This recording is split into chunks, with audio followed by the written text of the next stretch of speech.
আজ বানাচ্ছি চিকেন কষা।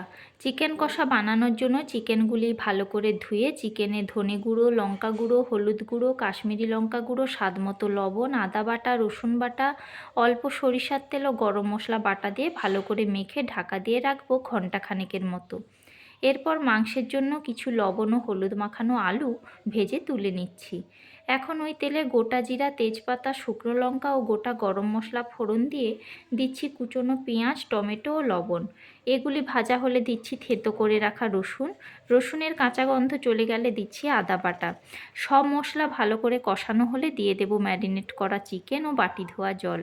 এখন ভালো করে নেড়েচেড়ে ঢাকা দিয়ে মাংসগুলি কষাতে থাকবো। মাংস কষানো হলে দিয়ে দেব ভেজে রাখা আলু ও গরম মশলা বাটা। এগুলি দিয়ে আরও বেশ কিছুক্ষণ ঢাকা দিয়ে মাংসটি হতে দেব।